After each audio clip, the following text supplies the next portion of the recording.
Khir tu te zong zong in zavain kanal pa Isua Krista ngin sibay kalaw po ko veka chaw kamin chu Irene Remrati niya vina ka testimony pathan ro puina karon silo na helal pa testimony silo hun chatak min pe ya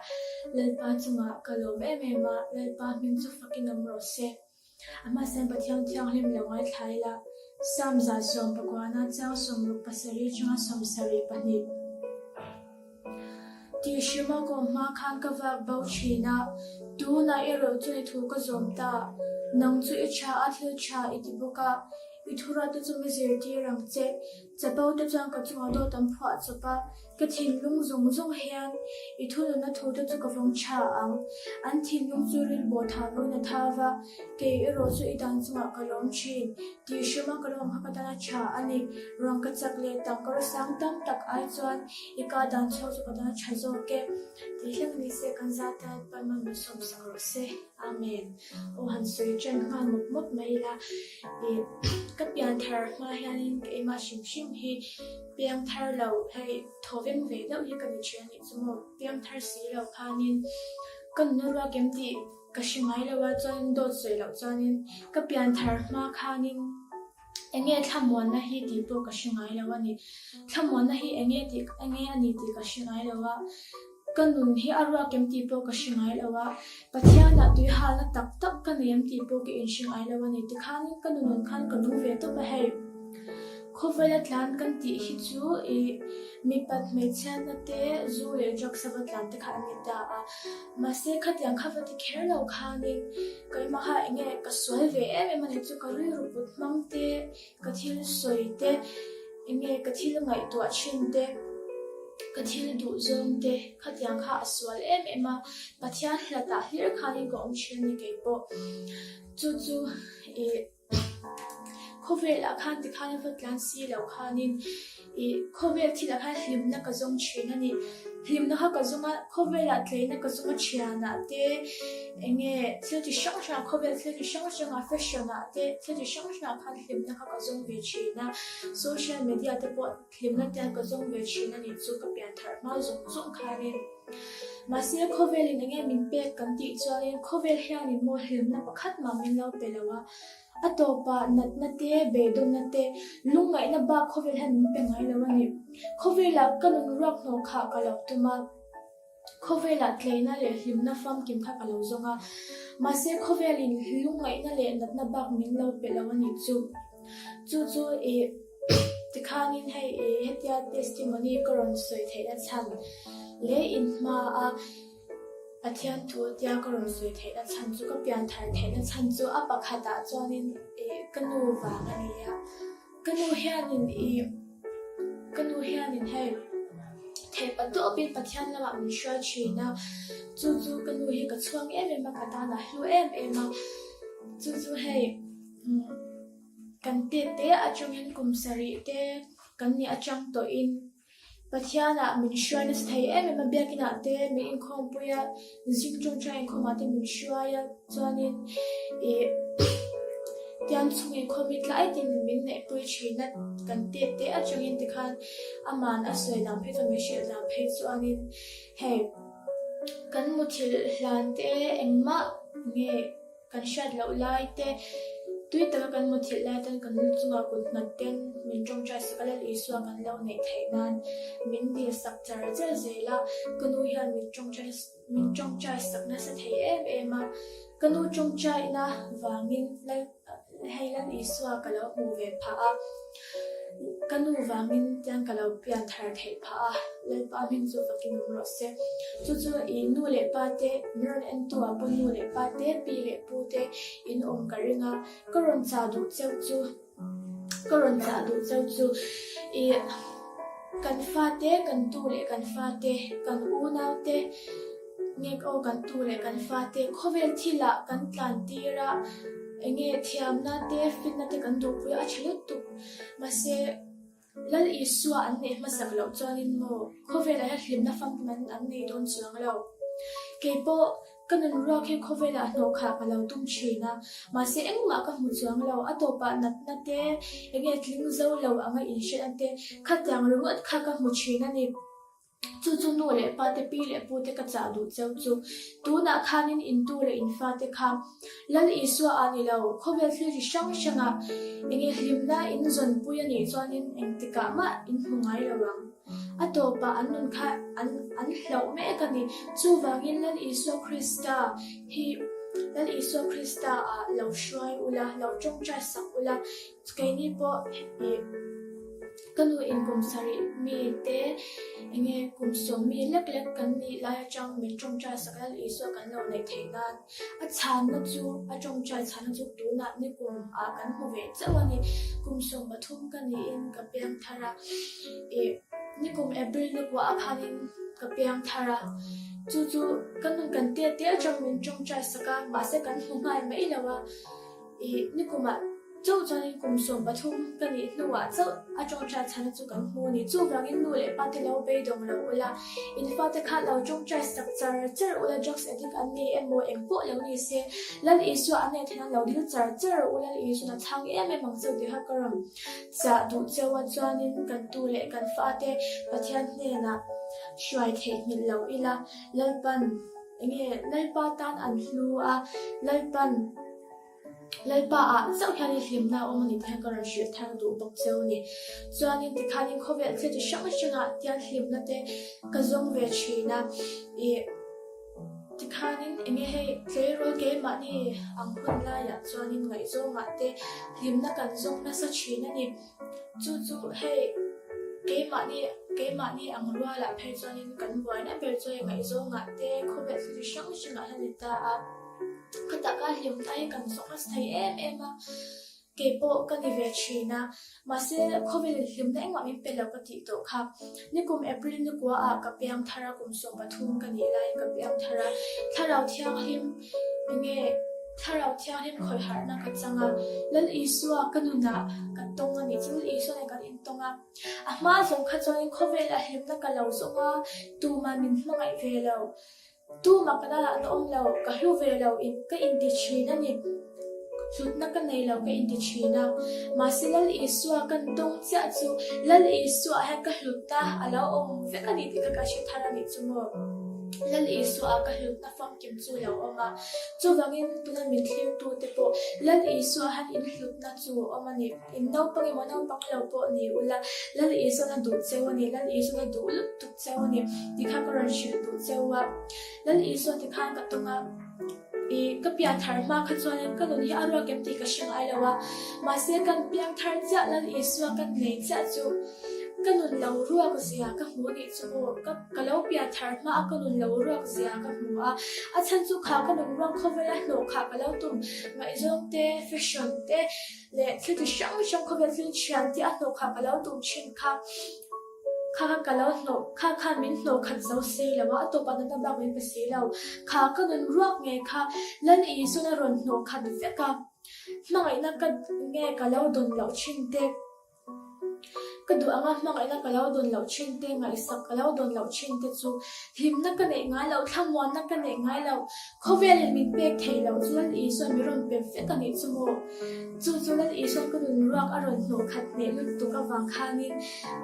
ka pian thar ma a kanun lo hau za te kha ka mu thar ni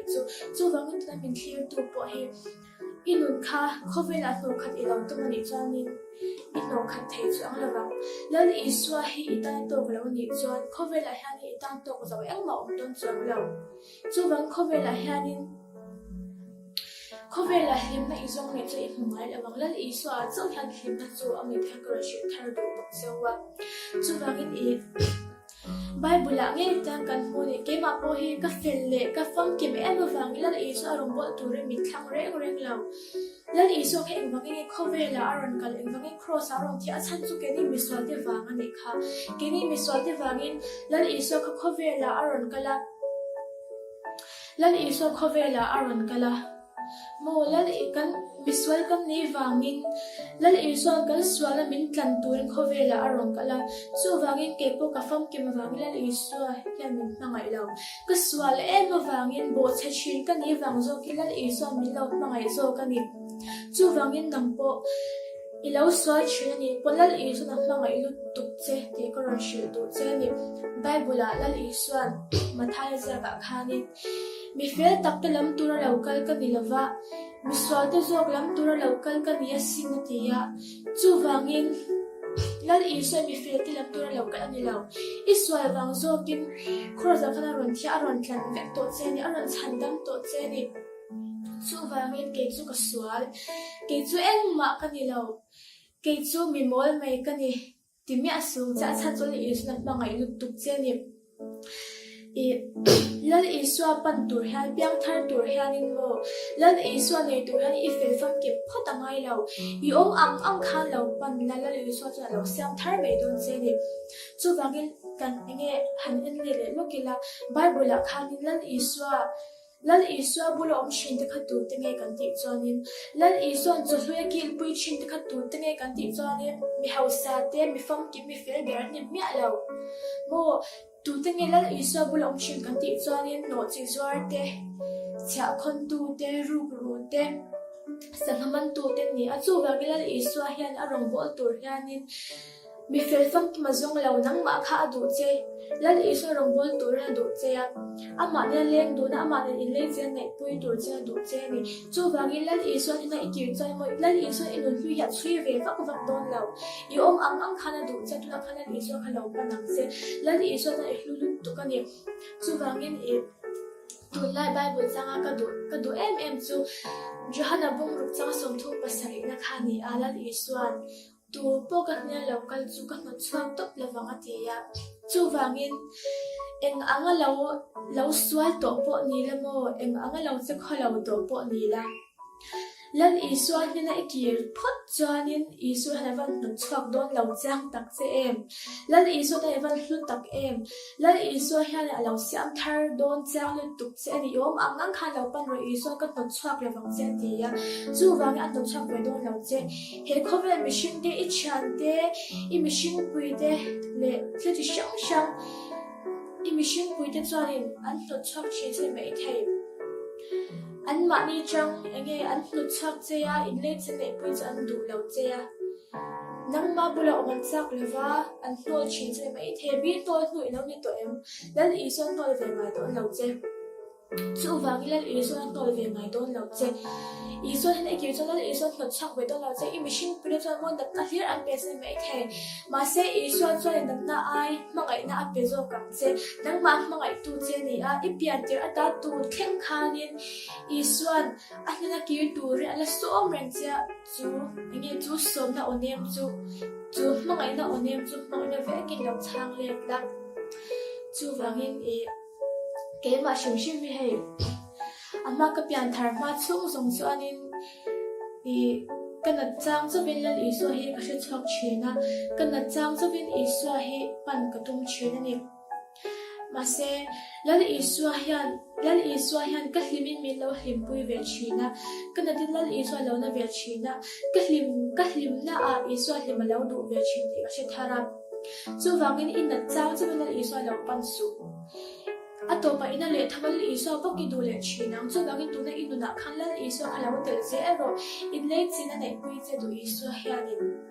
chu wangin amma ngai che afa ai ya ania kir tu ra le som rang che ni chu ko ra shil khar du pok che cha ni ko ra se le du chu or se le du chu I he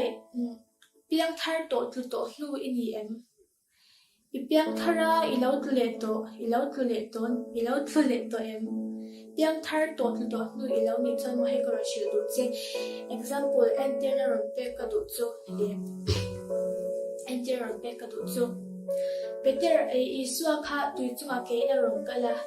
chon Peter khangin iswa mo khangin lalpa inna kal turin thumin pevero ata thumin pero ati a iswa khanin local ta che tin thu pe a chonin Peter kha iswa lampang khana bakal khanin iswa en chu kha choni a thummi alawani masia khile ke phone en kha chon at thuni kha masi ta khan Peter kha apil lawa a chan chu Peter kha atlu kha lal pa men pui ro ke pil me do ti khan lal iswa kha Peter lampang khan atlan na vatlana akut chu aron phone saka chu tui phone ta chu aron ka chhuak ta ni kha chu wang tu tlang cha chuan mo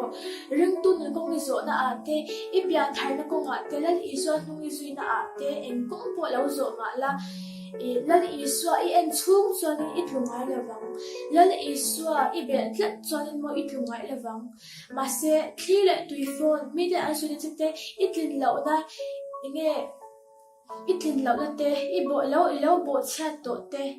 I swa te I clear here chuan mo I hun kal to ai I lo swa te I clear here chuan I tlule chinang ma se kha I top na tur ani lo lal iswa na lal pamin puiro kapil mai don I thana min kirtir le ro I ti phot chuan lal iswa hi ilang pali aron tla nga I kut chaw to tak chu aron von sak chenga anne na shwa ki ale chenga amma aya chak zo ka siam tharak che chu wang lal iswa thana lo kir le nge lo be dong su lal iswa hi chu be dong ve ngai lawa a be dong ve ngai don lo eng tika ma be dong ngai don lo chu wang lal iswa lo te chak thar je ram chi ti kha karon cha thar du bok che de chu wangin lal iswa hi I hlut na ni ya lal iswa I hlut na oma I fam kim na chu iswa ni I kema po hi he ka pian thar ma chang mi dam te ne na in ko pi ari ka ching thei to pa ni chu mo mi dam te ne in te kin ka ching thei to pa I mi dam te ang van ni te ka tu ma mi dam te a ka hlut na ka zong china ma se khata kha de ka hlut na pakhat ma lo om le ani covid en ka hlut na lo om lewa thamon na fam kim covid ha lo om lewa ni ma se lal iswa a chang kan hlut na fam kim hi alo oma lal iswa johana bung so pali chang so ni pasariya khangim lal iswa thamon na ka hlut chia a cheu ke ma thamon na ka pe a cheu covid na pek lo cheu hi ati ni chu wangin covid a him na le thamon na izung e pusi lewa ma se iswa a thamon na him na dik ta chu han zong la lal iswa han covid a pek thelo chu thamon na fam kim chu a pe don che anu tu che ni chu wangin isu nu chu lo por to po ni se lo swal to po ni la lal isu as ge lal isu du che a sam thar thei che a anya kir tu ni a som che tu na khani anya lo anne ni lo pan ro lal isu ni lo kir le ang chen kha koran shil thar du bok che ni chu wangin lal isu ne na lo kir le la lal pan tu na chang khan ama na kir tu a du che a chu wangin lo so na te I chak lo chu eng po ni se lal isu thil ti the a da zaw eng swa na ma lo chu wangin lal isu ta hluwa lal isu hi tan lo hlu ve ro se lal isu ta hluwa lal isu ap ma ngai ni ya hluwa fam ki mi ni de ka ra shil thar du che ni o I samsung hi pa ni na chang ko achanga chang so ma khangin kan ho chuanin I chul achang chula mila chuak tu chu pathia ana ni ya hei I ko soi fia thiam cha lewa ma se ka thinu ma hianin arina sa em ani arina sa tuka ka thinu al pan thu ron sa se tuka chu chu I ka te chang ka pya thar ma kha chole ti ha ka zo china I ka in zo ve china ma ting em ma ngai tu ko ton ve lo le ma te covid la ka lo pya le ma te ka pya ti kha ka lo thi le lo le tha ka in zo china ni chu Karuru te kha na ve china ma se he ba kha ba bu changa ka mu thar chu ka cher ka mu thar chu lal iswa enge he khovela kalau pian chu ma de to changi lal iswa chu ka pathian lo ni to a he khovela ente he khovela lo pian ma de to changi mo lal iswa chu pathian ni ya iswa thinu a mai chang to ni chu he khovel mi te thinu a mun chang lo ma la poi lo iswa krista thinu a mun ni changa lal iswa krista thinu ma han I omani isu na mangai chia chu wangin lal isu hi etana om rega ni ka ro shil thar du cha chu ka mu chang em a lal isu ka ta na om renga he khovela ka lo pian ma de to changin lal isu chu ka pathian lo ni to isu thin ma mun ka lo chang to te khan ka shat khan ka hlut ta hi azwa ne ka shan I hlut ta po azwa la ni chu wangin chan ne lal pa siam che chu wangin I hlut tu ka lal pa siam in ya lal pa mi shat in ni chu mo chu wangin e mani zana ka chhar chu mani zana ka chhar chu lal enge he ba du ka chhar mani zana ka chhar fu chu mo bula thiang hlim som le pani te ka chhara chu ta ka thin lunga arun rina sanin tu chu aron na sa ma engtik me la ente mo hei ka shi tu cheu chu lal pa hianin lal iso hian na ki turin min la som renga tuna hian na ki turin min la som renga mase tuna hun cha kan nei la ya na ki ra cha kan shilawani chuanin tuna lal iso som na hi kan nar zel nei chuan mo engtik ne ma chuan lal iso min la phat san no ve do na ni chu ba ka ra shil tu chu khovela lal iso itlan san charem lal iso tu ka la som reng che evangin zinga hi tho zia chin evangin nge tu ka ile dam ve a chan chu lal iso la hmanga evang che ni ka mo thar chu mo hei ka mo thar chu he khobe machine mak ta duai tam tak zing a hian lal iso mi ron shave ronga te ban rong pui tak em lal iso mi shan ini ve ronga te khai ban nei tak em zinga lal iso la kai thau chi a na ki tu la som che ti na ni la tho ve la chan cho la mangai na ba ala mangai wang che ni lal pa mangai na ni kha chu wang tu na khan lal iso na ki tu la som rang chi a chu som chu itara khower la thil hau de ba lal iso itlan san ni cho in mo he khobe ni kin ve khuna hian lal iso hianin engel iso I phal san zen chu he khobe ni kin khuna khobe to khuna hianin iso la phal san khun che la ve do na ni chu wang lo in en fiaro tak lo in en fiaro tu la khan la iso som che chu som na chu lo nar me iso ang che chu wang johanna bung tum chang thuma khan la iso mi tu po apian thar lo chuan pathan ram alut pathan ram a mutok lewang atia chu wangin ipian thar lo chuan pathan ram a ilu thei do lawani pathan ram imu thei do lawani chu wangin enganga lo fel fam kim po lo ni la le ka cham lu tuk tai ma lu tuk mi fel eng mani swai ma lo po lo ni la mo ipian thar si lo chuan in van ma ilu don chuang lo lal I swai in nei chuan si lo chuan mo van ma ilu don chuang te ka ma shil tu che ni chu wangin enganga lo fel po ni la enganga lo swai po ni la ipian thar phut chuan lal I swai in nei phut chuan in mo lal I swai irina in nei phut chuan lal pa ange lal pa lamik lal pa ne kir le a ipian thar phut chuan lal pa thina kir le phut chuan mo vana ma khe ilu do na ni chu wangin anga lo chi kholo to po ni la lo ks thil po ni la drugs addict po lo ni la iswa ha la mangai lu tu che di mi fe tak lam tu lo kal ka ni lo mi so ti lam tu lo kal ka ni zo ka ti a chu wangin lan iso na mangai che lan iso mi so ti mi mangai ma se ke anti rampek le ka du chu iso mi so ti mi mangai ma se so na ero chu wani I chung te mi khan COVID-19 rom kai ta se mo COVID-19 rom kai ta se ma se COVID-19 chu I holut tu ka ma se akai tu inge I chung te kha chu I mangai lut tu ka ni tu ro khat yang cha khanin mo khat yang cha khanin hey nang ma kha chu I swala ma se nang ma kha chu swala lal I so hanin I swala kha chu akwa ma se nang ma kha chu akma I lut tu che ni chu wang chuan an na po oi la ven cross khanin aron tlan che ni chu mo itan soi chat le mual phauna natna zong po aron pai tlang do lal I so akma che ni I swala anga khan lo pan la lal I so lo sam thar me don che lo tlem fa yang che lo ta mang che chu wangin I swala ang khan lo pan ro ti ka ron shil thar du che ni chu anin I ka shat thar chu mo UPC te Baptist te Presbyterian te Salvation 7 day te engrin na po lo nei ila lal isu a cha bum khat kan ni de chu mo te bum khat kan ni lal isu chu kan hlut ta in ang veka mi hausa mi re thei mel cha mi hak mi ngo eng po lo ni ila lal isu a cha bum khat kan ni chu mo kan ang khat vek lal isu a cha tu ma in music thei kan ni lewa in thei thei kan ni hek lo lal isu chu kan hlut ta in ang veka lal isu kan hlut na dik tak chu ni chu mo chu wangin tu ma in music thei kan ni lewa enteu lal pa I mangai tak ni chuanin midang ti po I mangayang lal isu in lei china a tha ni chuanin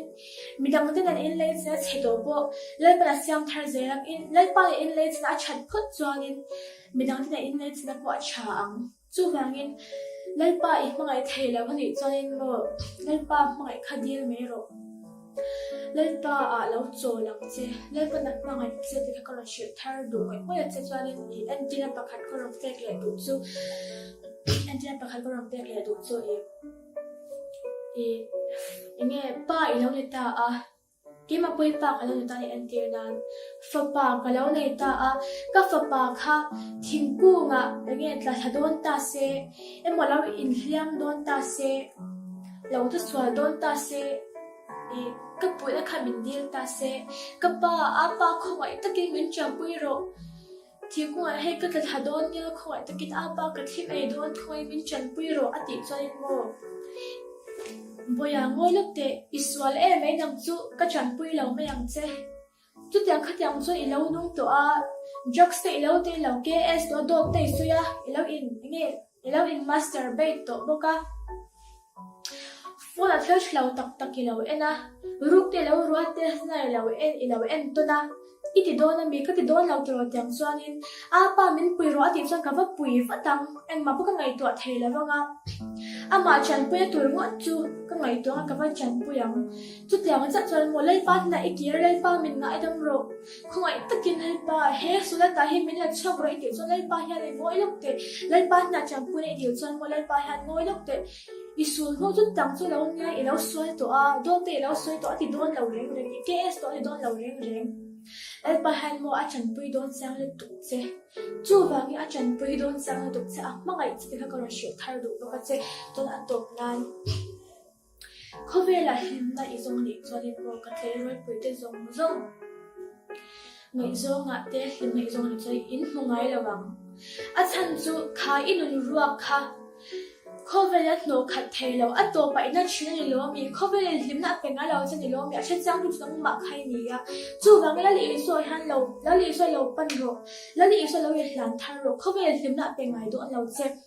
ý số là mang ngày lúc tục chứ, mang ngày đó là việc mang ngày chứ, ý lâu mua phao tụi em, ý lâu mua phao tụi em, mi đã mua gì lâu đi tụi em. Mi đã soi cha rồi này lâu đi tụi em, là lý do bộ khăm ô, mi đã đủ rồi này biết lâu, là lý do khác. Lali isu kha em teu lali isu kha cross a moi phamin sarwa ga fikan khai ka nga moi phau na vor to palo tok pe chung ma bang lali isu kha ni chu wangin mo lali isu itor na zong zong sha thang pui che isu kha chung ten an phat sana o nau ten an phat san boka a cha ten an phat san boka chú vàng mi te phat san mi te to lui lo ni chon mo lal i so ko mi te to lu ni ve to inat na itor na zong zong sha thang pui tu se i so enai e bal reng lo lal i so I hlut na fam kim chu amani chú vàng ilo na chinem ilo chap chinem inat han i so alo na ve china itor lal i so lo twar ve chin lal i so him pui chin se ya inat na zong khala i so lo thlan chin la lal pa lo ti dam cheng lal pa na mangan ang chunga lo chot ti rang che chu wangin tu na hianin lal i so ina lo rai nan thar la lal i so lo tir le la lal pan mangan nem betin ala som reng se ya chu wangin tu na khan khu ni la nei la tlai lo man mo la wang la vin lal i so lo tir le ang che lal pan mangai che o lal pan athu kan soite kan zata mal mi som sapro se amen lal pan ya ko lo chu cha yang bu Hallelujah, Amen. Lal pa, tunong ber ka patyan do, takkan patyan do tawin mga ito, lal pa. Ufo na hay iso testimony so na hun chatak te, itu imana po na hun chatak te kami peso lal pa, tilong takin long tukan siya te. Lal pa, tuamiron entuhi, lal pa, tuamiron ngay hatuhi. Kung ay takin lal pa, mga na turun santira. At tani dot na te lal pa mga ni za tu takin ron chantir la so na zong ay pa ngai tam ka ron dir saka khong ai takin pa mga na ang chung aron so tir la lal pa tuna mi ron ngai khatu he ta ko ron hlana khong ai takin isu ina ron so tir rang se o khong ai takin lal pa ina ron so tir rang se nang ma lal pa him na fam kim zo omza atakin ron chat tir la tuna mi ron ngai khatu gilal pa ithu kan ti ri to zong midang ka tama sumalaw ni se lal pa kan tama sumalaw ni se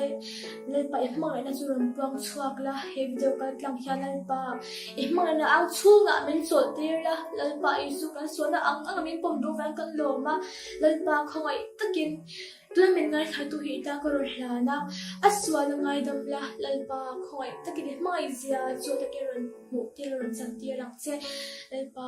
ikya nga min chol tir la